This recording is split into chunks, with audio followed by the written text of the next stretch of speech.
right. Well, start us off. Let's get this rolling. So, got episode 18 here, continuing with our weekly recap of the weekend in the NFL, looking at week 2. So, some good games, some really bad stuff I saw, including Eagles and the Falcons, who I feel like get a rise out of blowing games.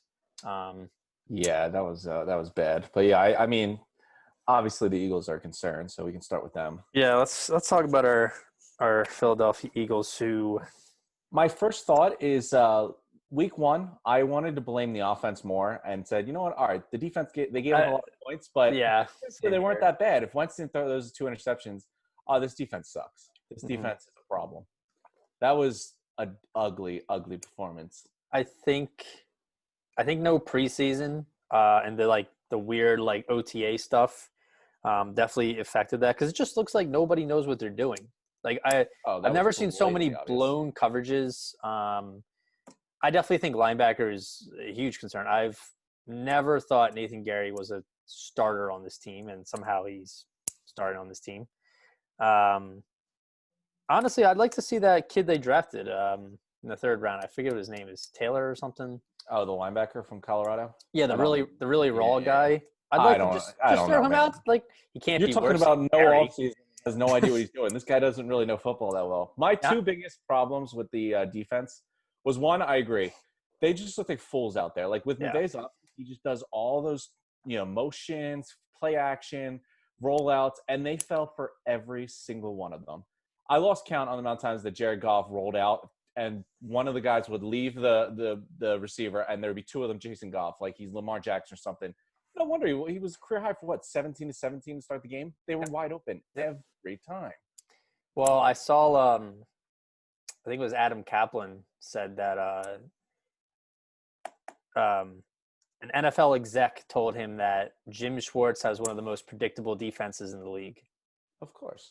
I mean, rarely blitzes. You kind of know what you're going to get. I thought they were going to turn. It looked like they were turning around at the 3rd quarter started, because they, I think a couple consecutive 3-and-outs for the Rams, and we were in it. We somehow got back in it because of that, the special teams fumble we got. Well, yeah.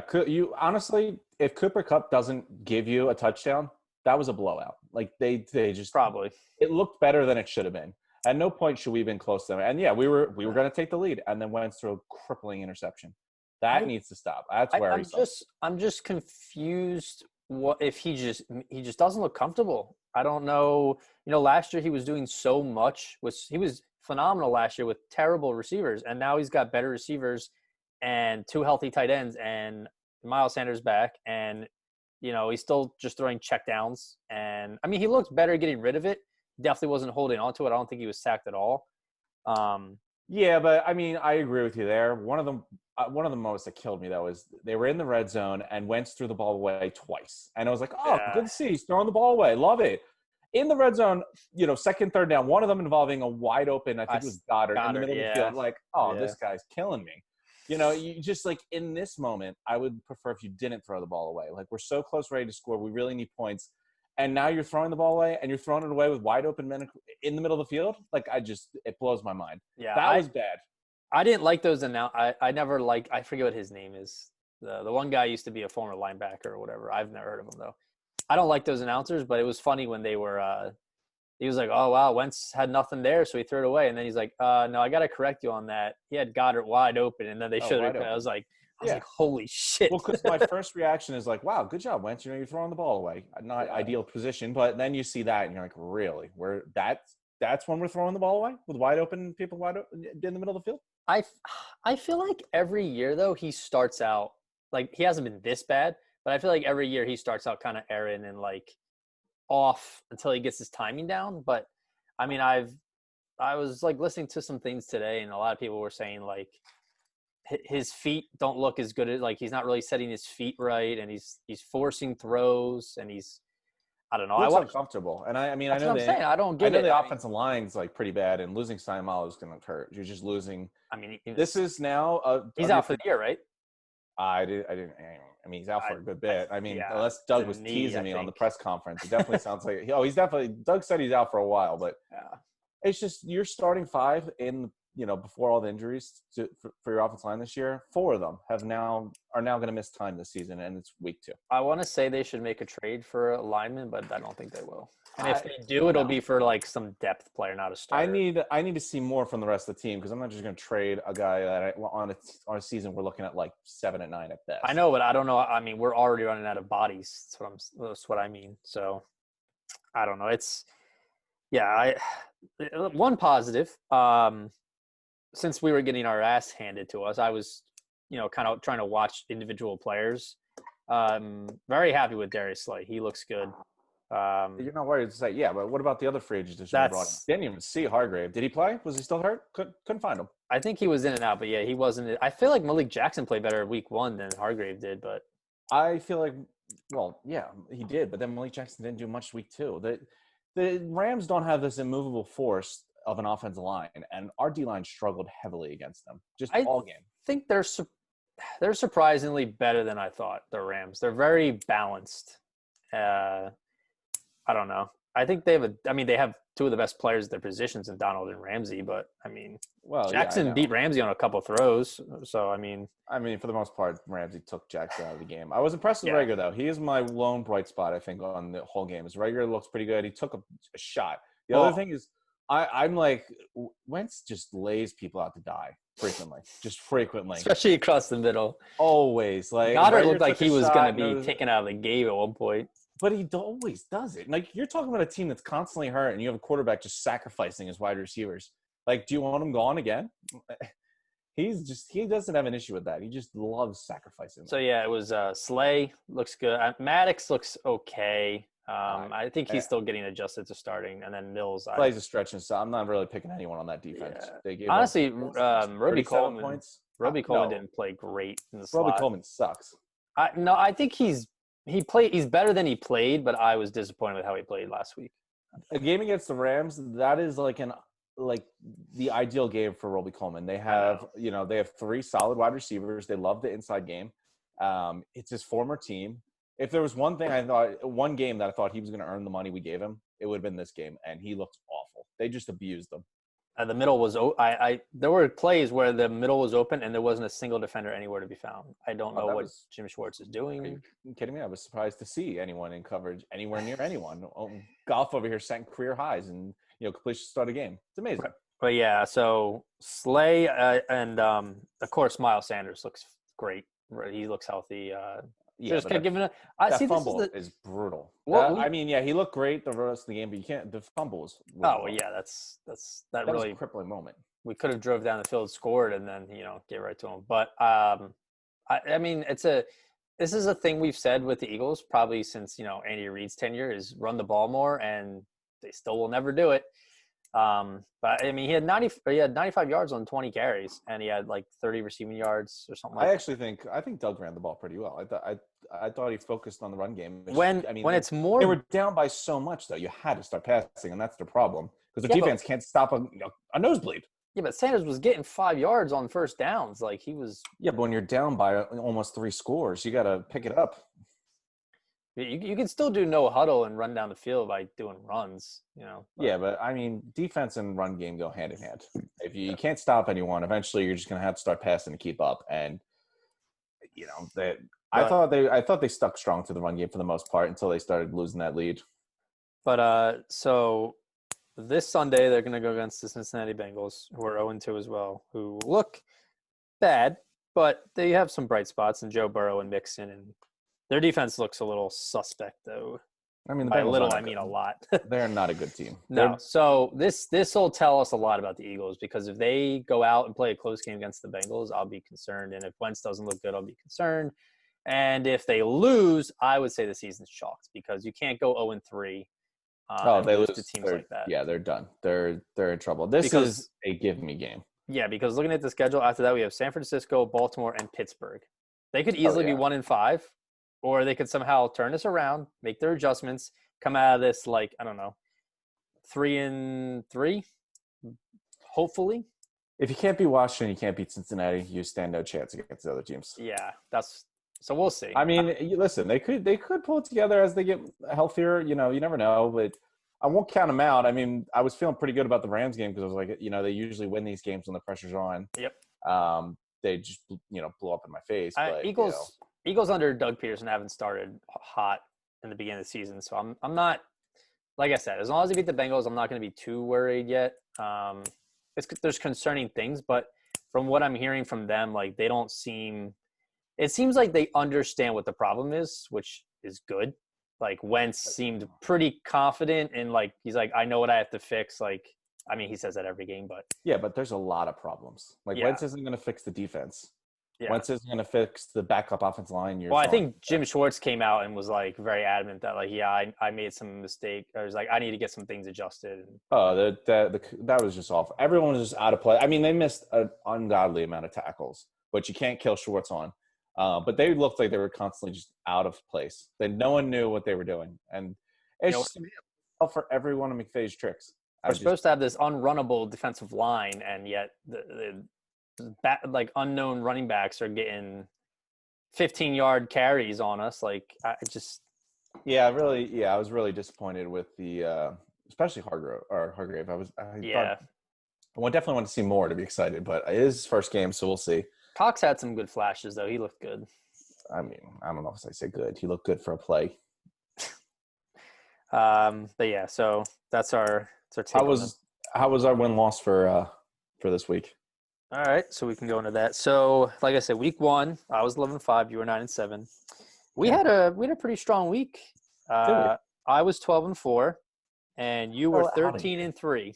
Wow, look at that! Yeah, jeez, I'm a lot smarter than I thought. Our only losses were Eagles and Vikings, and the Vikings look god awful. I don't know what's going on there. All right, so let's because I want to get into the Vikings. So okay, my first dud actually. Oh, here we go. Tim's duds and studs. My first one on this week is, a big part of Minnesota's struggles, but we're going to go with Kirk Cousins. Who, him and Carson look equally as bad right now. Yeah, I mean, you go 11 for 26. That's a brutal completion center.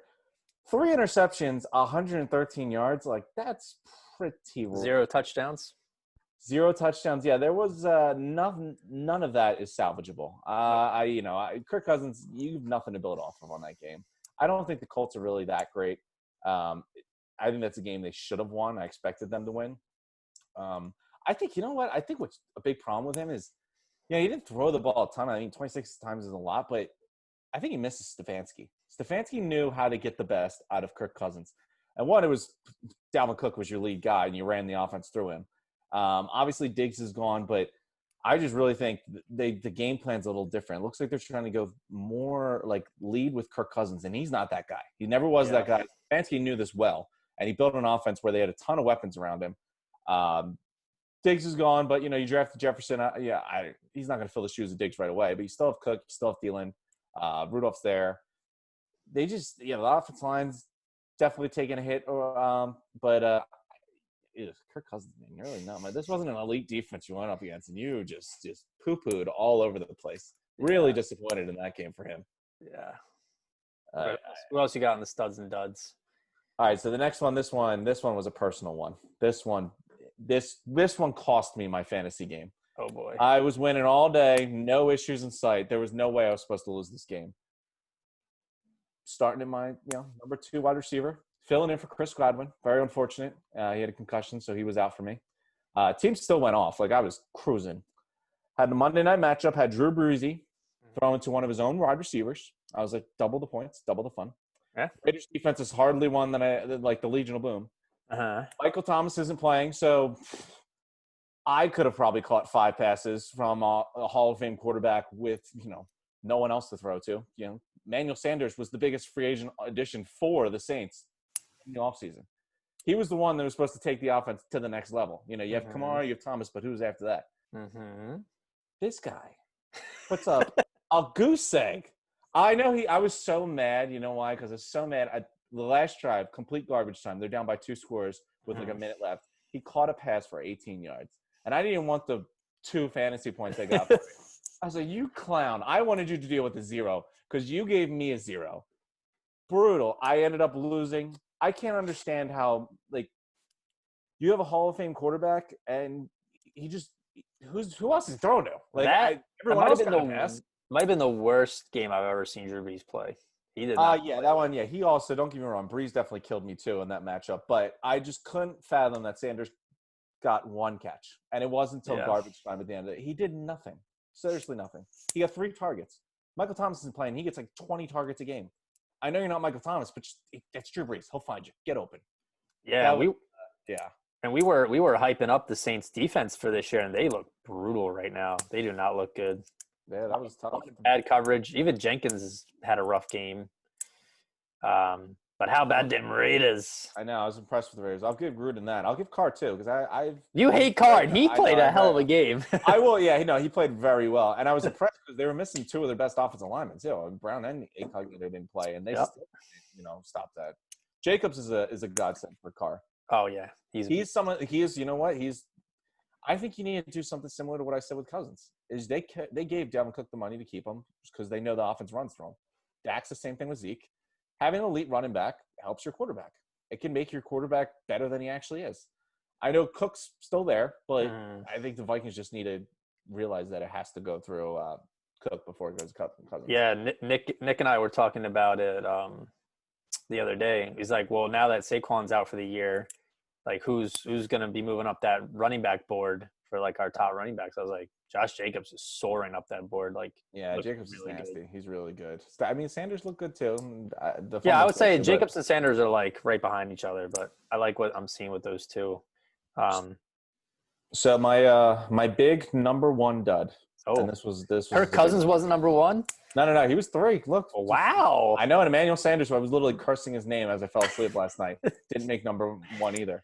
The number 1 dud. This was one of the worst things I've seen in a long time. In a game where you had 2 fake punts, and I forget the number of time. It was like a 20-point blown lead or 30-point blown lead, whatever the final score was. And then I haven't seen an onside kick recovered in I want to say 5 years. Like I just don't feel like they don't exist anymore. They're just like unicorns. Like you talk about them like you've seen them, but they never actually work. I put Dan Quinn as my number 1 dud because how do you have 3 guys on you that don't understand the rules of an onside kick? Like that's the only thing I can understand is they don't understand the rules of an onside attempt. And you put 3 guys out there who don't understand the rules. Like that should have been one of the minimum requirements of being on the hands team. Know the rules of an onside kick. And they just stared at it. It was so long. It wasn't like it just bounced and they had it up to one time. We were waiting. I'm like staring at the TV like, what am I missing here? Are they going to know? It's just going to roll. It was like 5 seconds long, a slow, brutal disaster. And you knew once it got to 10 yards, there was no way they were getting it. After the Eagles lost, I was like, all right, at least the Cowboys are going to lose. Yeah, I was like, this will be okay. We'll both be 0-2. Listen, I was cruising on it. Both my fantasy teams were about to win. Obviously, that didn't happen. And then the Cowboys were about to go until I was like, you know what? We might win the division at 6-10, but we'll win the division. Yeah, and they switched over to that game, and I was like, they got a 15-point lead with 5 minutes left. There's no way the Falcons can blow this. And then, the Cowboys drove down the field, scored. What was the high? It was like 20 points or something. It was 20-0 at one point. 20-0, yeah. I think at halftime. This is ridiculous. Yeah, ridiculous. Or the first quarter or something. But Dak played pretty well. They drove him down the field. They scored with a minute and a half, 2 minutes left. And then nothing off to the Cowboys. I mean, I'll give them that. The Falcons gave up. Even before, once the onside kick, you knew they weren't going to stop them. Oh, yeah. Dan Quinn is getting this dud of the week, though, because not just because of special teams, but, dude, you're a defensive coach. Your defense is awful. Your defense has been awful, and you've done nothing about it. It's constantly your weak spot. He has not recovered since the Super Bowl, and I would be stunned if he survived this year. Why does it always seem like defensive head coaches don't actually end up having good defenses? I don't know about that. I feel like most coaches, Mike Zimmer runs a pretty solid. The defense has been brutal these 2 weeks, but Belichick's been solid on defense. There's a couple of exceptions, but like Gus Bradley when he went to the Jags, I feel like they weren't. All right, so you're getting that confused. That's just not a good coach. Oh, okay. Well, yeah. Actually, anyways, you know what? He did build a pretty nice defense. Wasn't he there before the 17 run? No, I think Doug Maroon's been there a while now. Oh yeah, actually, I think it is Dougie. But yeah. But so anyways, like they got down to like 2 minutes. Cowboys scored, and it was like 4-point game or 2-point game. I don't remember. Must have been a 2-point game. And they line up for onside kick. I was like, okay, this is the easy. Like all you have to do, it has to go 10 yards. They can't touch it for 10 yards, and you can touch it at any point as soon as he kicks it. They clearly didn't know the rules. They just didn't know the rules. There's no other way to explain it. I swear you could have put Pop Warner Pee-wee football players in there, ages like 8 to 12, and one of them would have jumped on that ball. Oh, they'd be all. I've never seen grown adults who've played football their whole life stare at the football and say, "Duh, I don't know what to do. Am I supposed to grab this?" No, the Falcons players were waiting for it to go 10 yards. I was like, do you know the rules? Like, what is going on? Dan Quinn's weakness is like it's special teams. It's part of special teams as long as the hands team. This is your specialty. Like you made the team because this is your specialty is being on the hands team. How do you not know the rules of the one play that this game you're actually going to be a part of? It just baffles me. I don't know how Falcons fans do it, man. That's blow a Super Bowl 28-3 lead, and then you blow a. I think you just be used to it by now. It's like they like the challenge. They're like, all right, let's let them come back, and then we're gonna try and still win the game. Like it's true. No, it's true. Yeah, but those are my big duds. Dan Quinn, I don't see him surviving this year. I don't know how he could. Who gets fired first, Adam Gase or Dan Quinn? Gase. They'll let Quinn ride out the year. Gase might not make the year. Yeah, I think Quinn's players like him. It's the same core from the Super Bowl, which is like I think the problem is just like there's that cloud they can't get over. And I think wasn't Quinn hired when Chip Kelly was hired? He's been there for a while, like at least 5 or 6 years. But like after a while, I want to say it was Gus Bradley was hired with Chip Kelly. You might be right there. Usually am. I think. Well, then it was a year. It was before Doug, though. Any duds for you? Any duds you picked out? Any teams? Any coaches? No, I usually leave that to you now. So. Well, that's just me, just carrying the show, doing all the good stuff. What's our 3 studs looking like? So I had 3 studs.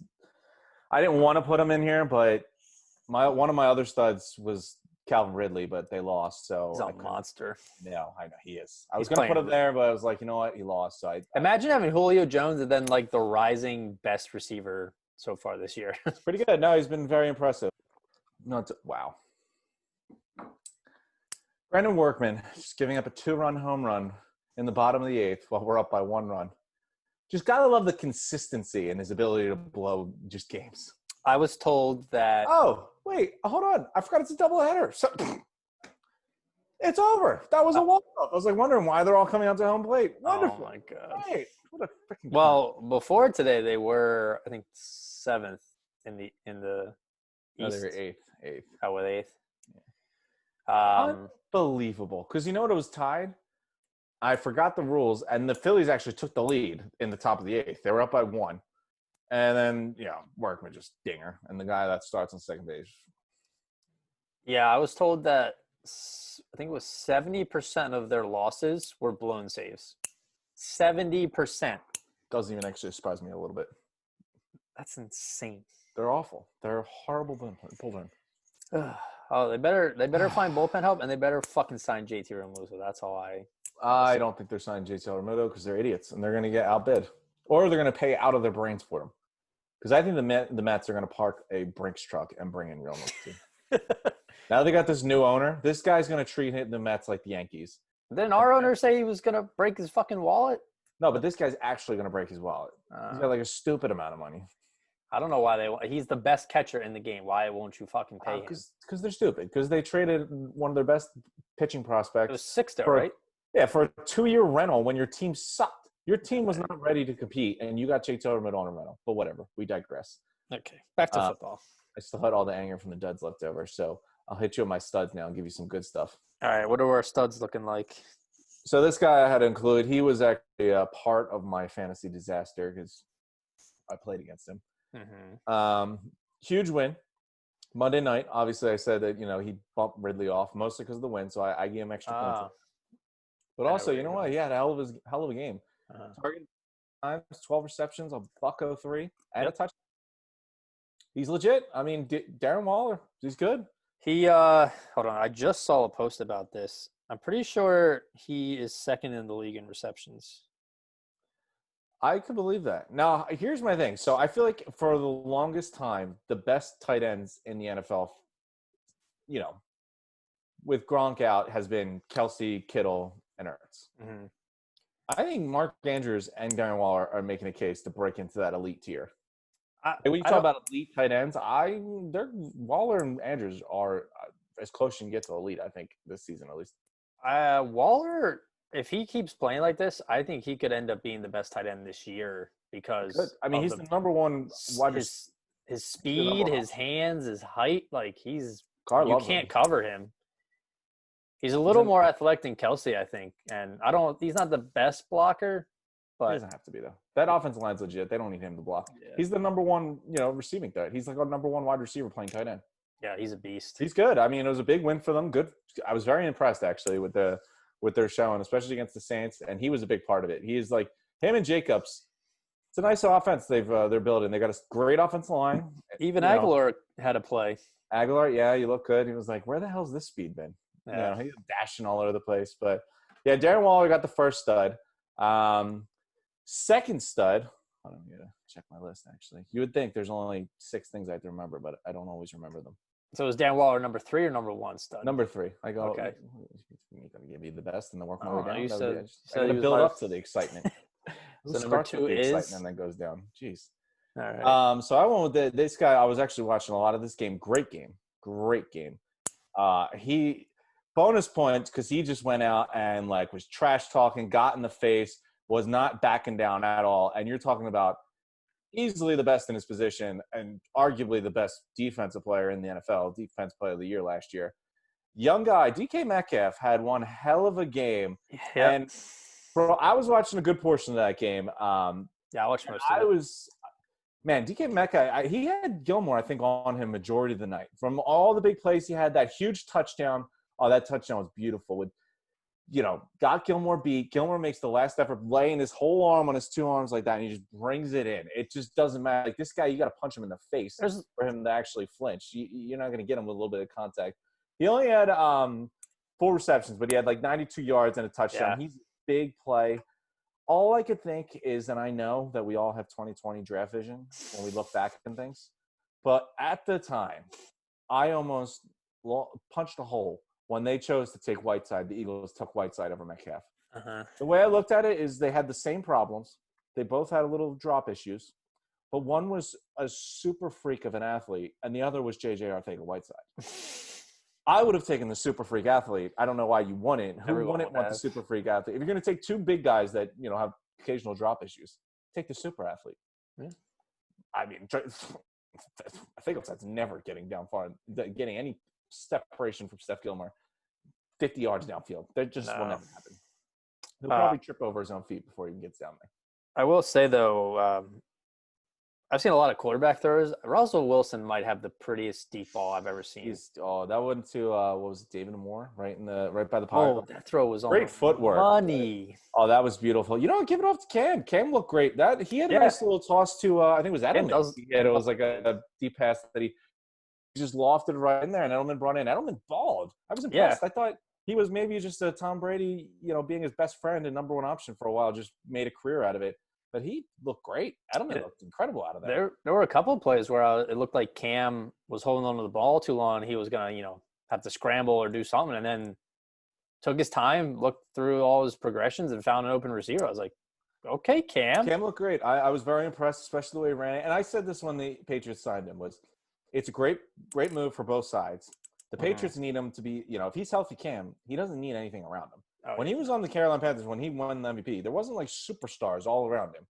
I think Calvin Benjamin got hurt that year, and he was his number 1 option. Wow. That's a name.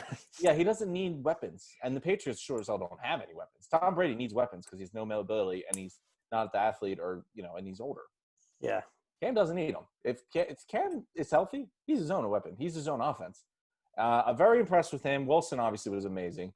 Wilson's incredible. He could be my favorite for the MVP. On Russell Wilson, he would be the MVP right now. On 2 games he's played so far, he's got 9 touchdowns and 11 incompletions. 11. He's been nasty. I think Carson had 11 in a quarter. I believe it. They got listen. The Seahawks are legit. I thought Jamal Adams played pretty well. He's been huge for them. Yeah, their defense is still spotty. I mean, he's been their great. Corners are iffy, but him and I think it's Quandre Diggs is back there too. They're a good tandem. I mean, you still have Wagner. The linebackers fine. Defensive line, I think they use a little more help. I think they're going to miss Clowney he only had 3 sacks last year, but the guy plays the run well, and he gives you pass rush even if he doesn't have the numbers. They lost. What was his name? What the hell is his name? Bruce Irvin. Bruce Irvin, yeah. He's out for the year now. Yeah, he's on the Seahawks, right? Yeah, he re-signed with them. Yeah. Yeah, so that was my second guy. I got it. You know what? He never backed down on Gilmore. Gilmore that's the worst. Not the worst, but that's the best I've seen someone get of Gilmore. I saw that go up, and I was like, oh, "Who is this going to?" And then I saw it was Metcalf, and then I was like, "Is that Gilmore on the floor?" Like, oh, man, it's a great play. What? Yeah, I like he was in his face.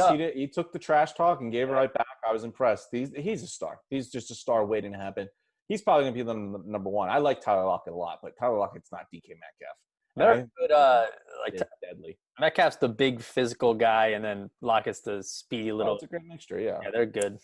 But so that was my second stud, and then my big stud for this week, number one. I mean, you look at. I'm not gonna lie. I might have just looked at the touchdown stats, and you just get all caught up in that. But anytime you have 4 touchdowns, you gotta respect the game. He put up 168 yards rushing on 18 rushes. 18 rushes. That's absurd. That is a 9.3 yards per carry. That's unreal. I think the majority of the NFL probably can't even average that on 2 plays. Yeah. He dominated. I was extremely impressed. I went with Aaron Jones. The Packers' offense looks deadly. Now, I'll say one thing. Adams is hurt. And the one thing about that offense is they're like a tricycle. They're great, very stable, very sturdy. They can do great things for you. There's 3 wheels. You got Rodgers, Jones, and Adams. But if you lose one of the wheels, you don't have a spare, and you're not going very far. Your 2 wheels isn't going to make up for the one that missed. The Green Bay Packers are a tricycle, ladies and gentlemen. Or one of those, motorized super motorcycle things. Oh, my God. I don't know the name. But, yeah, I mean, I was impressed. The Lions suck. The Lions are not a good team. I know some people like them as a sleeper. Patricia's an awful coach. They make way too many penalties. He's probably going to get fired this year, too. Oh, yeah, he's done. They rack up the penalties defensively. The Packers had their way with them. I've been extremely impressed with them. They've shocked me. I didn't think they were going to be this great. They put up I told you they were going to win the division. Points. That is insane. They have 85 points through 2 games. Yeah. That's incredible. I think Jones is a big part of that. He just dominated. I forgot his 4 receptions for 68 yards as well. He's 17 per reception. He's just a big play. He's a great part of the offense. He's on pace for his 19 touchdowns again. Yeah, they're looking like they were similar built to the Saints offense. Kamara, Michael Thomas, Adams, and Jones. Well, I was joking. Nick asked me about Alan Lazard. He's like, he actually had a good first week. I was like, yeah, but the Packers aren't going to score 40 points again, back-to-back weeks like that. And then, lo and behold, they scored 40. And I said to him, I was like, Aaron Rodgers is clearly motivated because, A, they didn't get him any receiver help in the offseason. B, they drafted his backup to replace him in the first round. And C, he's got exes telling him that he's bad in bed. He's like, oh, I gotta go out there and ball, Nice. But I'm glad you're keeping up with Aaron. Yeah, I come with the knowledge, man. That's pretty good. You got me beat there. I remember saying in our preview, all the Packers did was just piss off Aaron Rodgers in the offseason. Little did I know that was actually going to be an incredible positive. I thought did it on purpose. Yeah, I thought it was a bad thing to go pissed off the franchise quarterback. It has worked perfectly. You know what? I got to give everything back. I said, it's worked out wonderfully. The offense is cruising. Rodgers looks great. He's got some great throws. I will say this about the Aaron Lazard thing. Back on Emmanuel Sanders, I guarantee you next week, since Adams is hurt, Alan Lazard has much more than 1 reception for 18 yards in garbage time. Hope. Well, I mean, that's why you brought in Emmanuel Sanders to be that number 2 to make up for Michael Thomas if he ever went down, and he clearly can't do it. But I guarantee you Alan Lazard does a better job.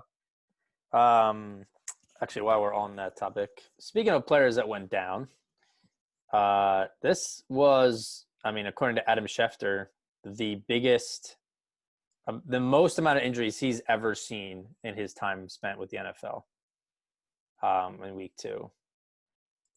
I mean, it's nice that the rest of the NFL is catching up to the Eagles, but then again, we also did lose another offensive lineman.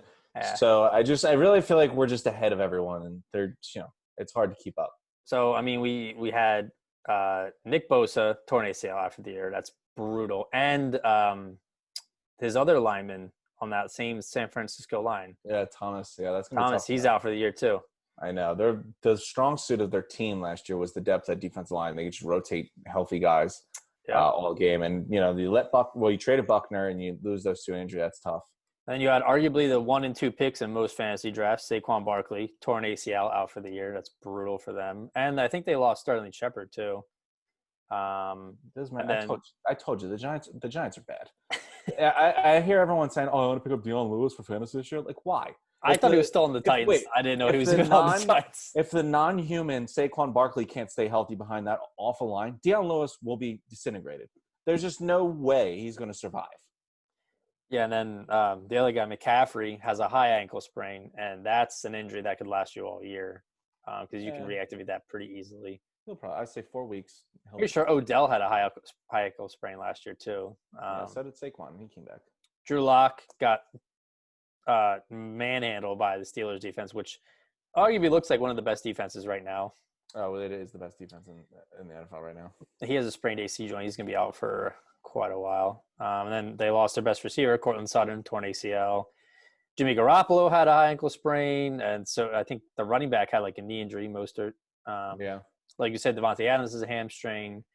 Malik Hooker, the Colts safety, is out for the year. Brandon Scherff, Washington guard, he has a knee injury. He's out for right now. Byron Jones has a groin injury.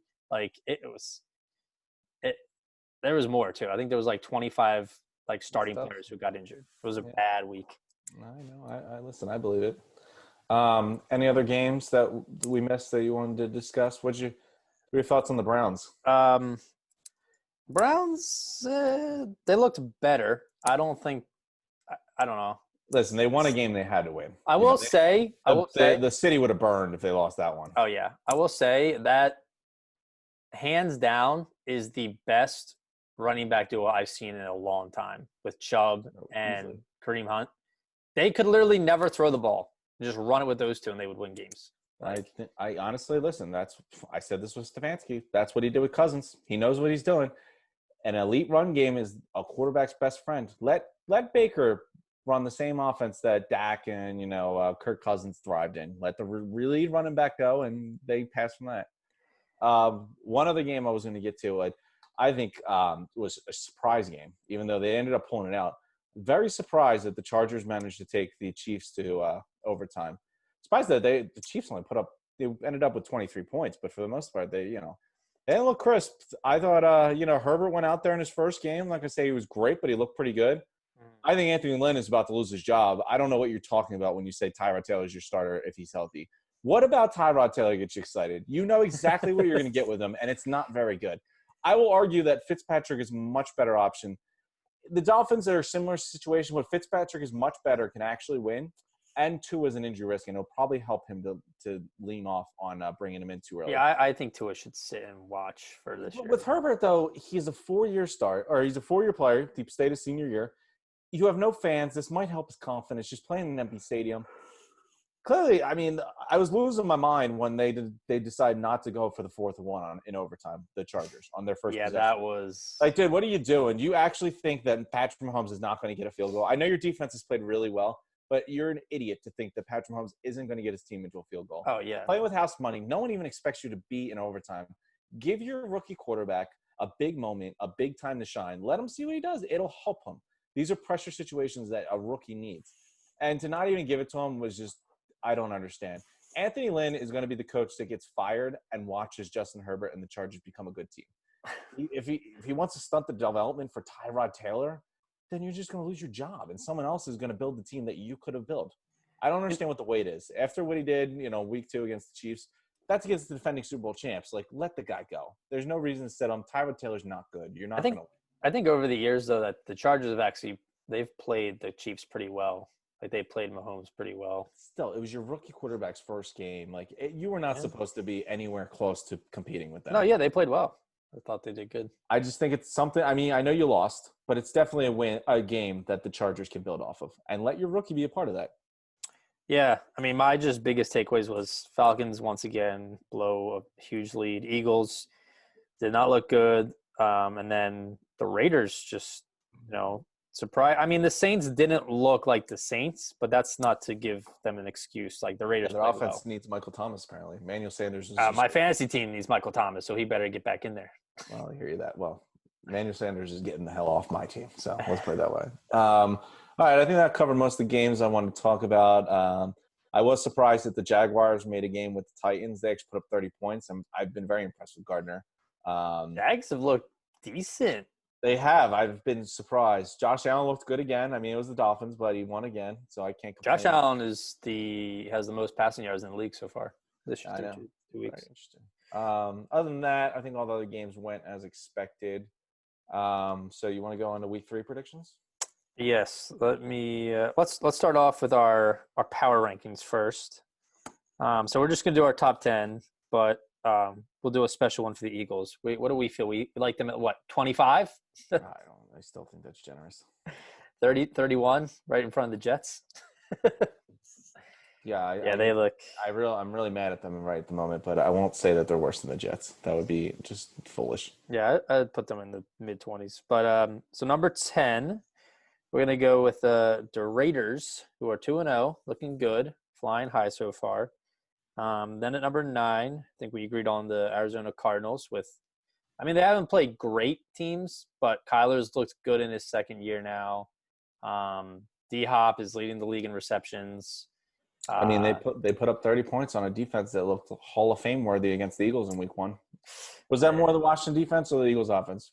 For another time, but go on. Number 8, we had Saints, who I don't know. They got to figure out. They got to be able to win without, with one of their stars out. You can't. I'm not worried yet. I'm not. You beat Tom Brady in week 1. You could afford to lose. Yeah, they'll be all right. Number 7, Titans still look pretty strong. Their defense is good. Derrick Henry's still a beast. So yeah. Number 6, the Bills, who their defense is good too. Josh Allen looks like he gets better every year. Like that's great for them, great for their fans. And Stephon Diggs looks like he's fitting in well there. Number 5, I was very high on Steph Diggs. Very high on Steph Diggs, and he's proving me right. Number 5, the Steelers, like we just agreed on, probably the best defense in the league right now. Easily. James Conner actually played a whole game, so that was good. Yeah, Big Ben's looking solid. Number 4, the Packers, still, you scored 40 points back-to-back games, you're doing something right. Yeah. Number 3, Seahawks, who I mean, they could be 1 or 2 any time now because. I agree. I mean, the only thing is, obviously, we know who number 1 and 2 is. That 1 and 2 would have been my preseason, probably 1 and 2, and they haven't lost, so I can't bump the Seahawks up higher. But they're right in there in that conversation. Yeah, and then Chiefs are still great, but I think the Ravens are a little better than them right now based on what we saw last week. So I would put Chiefs at 2, and then Ravens at number 1 because they're just bullying people at this point. Mm-hmm. Like they bullied, like the Texans didn't even have a shot in that game after the first quarter. It looked like. Week 3 will be interesting for the Texans. I don't know who they're playing off the top of my head, but Pittsburgh, I think. Oh, okay, maybe not. I was gonna say they might it's tough to measure a team against the Ravens and Chiefs. They got someone making the schedule at the NFL was like, I hate the Texans. I'm gonna give them the worst start possible. Fair enough. But so let me bring up the schedule. So we have. Okay, there we go. Yeah, let's see. Pittsburgh and Houston. But let me start with we got Miami and Jacksonville. Who you liking there? Some of these matchups are actually going to be – this is a tough week, I'll be honest. A lot of close teams. That's Thursday Night Football, right? Possibly. I'm not sure. You know what? I'll take the Jaguars. I think they're overperforming. I really think Gardner's been pretty solid. I think they can steal one. I think they pull a win out. The Dolphins aren't great. I think they're a little bit better than the Jaguars, but I think the Jaguars will play better and get a win. Kind of based off what you just said, I think the Dolphins will actually pull this one out just because I thought they were better than an 0-2 team. Like I didn't think they would be good, but I think that they've competed. Like they've been in the game. They almost beat Buffalo. Yeah. So I think they're going to win this one. Jags almost beat the Titans. Almost win means nothing, but some Yeah, idea. this one's tough. So next is the Raiders and the Patriots, and I think obviously you would go Patriots, but I really think the Raiders might pull it off and beat another really good team. I know there's no fans, but you still have to go East Coast. I think they might be riding a little high on this victory against the Saints, where Belichick's going to just have his team always ready. Yeah, the Patriots. All right, fair enough. This is a coin flip. If they did beat the States, I think maybe differently. But I think that listen, if they get 2 big wins like that, I'll be impressed. And but I think that the momentum peaked on the Saints. I think that Patriots catch them. I think I'd go Patriots too here. I want to take the Raiders, but I just think Cam's played well, and I don't think the Raiders defense is quite ready yet to be that playoff team. So next is Houston, Pittsburgh, and I think the Texans are a good team. I just don't. They're just kind of like the Eagles right now. They're not really playing like how they should. Like, granted, they also played the best 2 teams, the Ravens and the Chiefs, but they didn't look great against them. So I'm going to go Pittsburgh here. I think the Steelers are going to continue riding their wave, and I think Houston's going to go 0-3. But I think they've come back from worse. I think they started 0-4 once they made the playoffs. So yeah, I'm taking the Steelers. I think Deshaun Watson's in danger this week. Yeah, with that defense, all I do is see him running like half. I don't think it's going to change this week. Yeah. Then we have the Jets and the Colts. I'm going to take the Colts. Yeah, give me the Colts. Give me the Colts by default. This is a good game. I believe this is the Monday night game. Chiefs and Ravens. Who you ride in the? That is a Monday night game. I'm gonna. You know what? Yeah, I always feel like the Super Bowl champion doesn't always have the juice as other teams do when they come playing them, and that could have been an example of why the Chargers, played so well against them. Mm-hmm. I think there'll be more hype on the Ravens to win that game. There'll be more pressure. The Chiefs, they just won. They can live with losing to one of the best teams in football. They'll see them again later and maybe get them then. But I think the Ravens win this one. Their defense has been very impressive. Very impressive. And you know what? The Chiefs, their biggest weakness is the run defense. And Lamar Jackson and, the running backs they got there is a great running team. So I'll go Ravens. I'm going to go Chiefs. I think they'll bounce back and play well. They played well. They were just behind for most of the game. They struggled a bit in the beginning. But, yeah, I think Chiefs come back and win this. Fair enough. Then we have the Rams and the Bills. This could be a surprisingly good game. I say the Bills keep riding. Give me the Bills. This is tough because this will be the best defense they've faced so far. But the other thing is, they were just in Philly. They flew back to LA, and now they're going back to Buffalo. I think that might catch them too. Yeah, I'm gonna take the Bills too here. Next we have. Why am I talking you into all the good picks? Like you go pick whatever foolish nonsense you want to pick. Let me pad my stats. No. Washington and Cleveland. No, Cleveland keeps it rolling. They're gonna. We're not gonna find out about Cleveland in week 3. Just like we didn't find out about them in week 2. They just won the game they had to win. I think this is another instant. I think they'll win this one. Oh, game of the week. It's 1:00. Cincinnati at Philadelphia. Give me the Eagles. This is the last time I'm picking them. If they lose this one, then you won't see a pick for them in a while. If they lose this game, they're going to go like 4-12. Yeah, it's going to be It's going to be a. This is a, some people that were like, leaning off the cliff saying this is a must-win game in week 2. No, I never thought it was a must-win. If you lose in week 3 against the Bengals and start out on 3, that'll be a problem. So I think they have to win this. I think they do win it. But we'll see.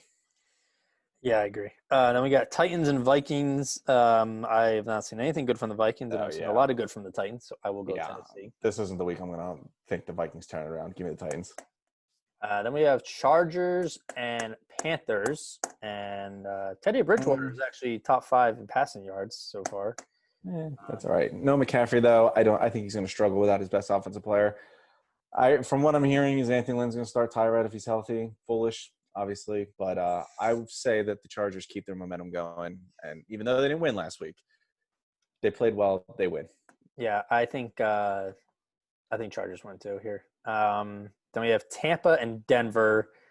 Denver is also got hit with the injury bug. Locke's hurt and Judy, right? Yeah. Sutton. But I'm gonna go Bucks. Sutton. That's what it is. Yeah, you're right. Yeah. Give me the Bucks. Maybe Tom Brady will play well now. Yeah, he's played. I feel like a lot of the games in Denver, so I think he knows it well. He'll be okay. Yeah. And then we have Chicago, the 2-0 Chicago Bears going to Atlanta. If the Falcons don't win this game, I think Dan Quinn might get fired before they even finish the game. But I'm taking Falcons here. Yeah. They have too much talent to not be a not that great Bears team. I know the Falcons' defense is terrible, but I think their offense is good and they're going to score points. Even though their defense is terrible, I don't think the Bears are going to be able to keep up with them. So I'll take the Falcons. Yeah. Then we have the even more injured than the Broncos, the San Francisco 49ers, who I don't know if Nick Mullins is going to start or if it's going to be Garoppolo. They're playing the Giants, so I'm going to take the Niners. Yeah, you know what? Honestly, I was going to say I got to really think about this because Mostert's hurt, Coleman's hurt, their defense line's hurt, and Garoppolo's hurt. But you're playing the Giants, so you could probably afford a couple more injuries and you'd still win. So I'll take that. Yeah. We got that. So this is my upset of the week. I'm going to take the Lions to beat the Cardinals. No. The Lions are not a good team. That's why it's an upset. See, but like the Jaguars and the Chargers, they look good last week and they're not good teams. Mm-hmm. The Lions are a bad team. They didn't look good and they are a bad team. They commit way too many penalties. I don't want nothing to do with the Lions. Give me the Cardinals. Fair enough. And then we have Seattle and Dallas, which I don't think that's the Sunday night game. But I hope Seattle pummels the Cowboys. I think it'll actually be a close game, but I'm going to take Seahawks. Listen, Russ is going to cook all game. He's going to face that Dallas secondary, put him at 350. That secondary is bad. Good luck. If Gilmore can't stop Metcalf, good luck to whoever the Cowboys think they're going to stop him. And then we have the last game is Green Bay and New Orleans. If Mike Thomas is not playing, which I don't think he is, and that defense still looks suspect. Yeah, but I don't know. I think the Packers are going to win this game. I just got a feeling. Honestly, since Adams and Thomas are both out, and obviously I mentioned that they're kind of a tricycle.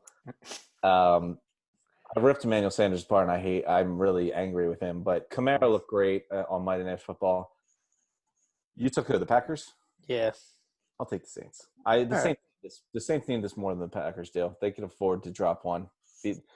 If they're both 2-1, that's fine. The Saints being 1 and 2 is gonna be a tough explanation, and even with Thomas out.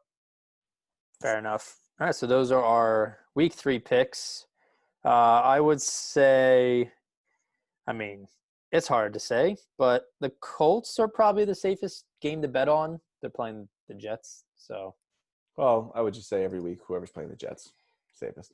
Yeah, last week I bet had like a 5 or 6 team parlay on money lines, and the Eagles and Vikings fucked it up for me. But that's usually how gambling. That's usually how it goes. Yeah. All right. Well, I've been smelling my food all podcast, so I'm gonna go eat that. Fair enough. Yeah, I think we pretty much touched up on everything. So. All right. Well, I'll talk to you. All right. Catch you next week. Yeah. Go Birds. Yeah. Hopefully.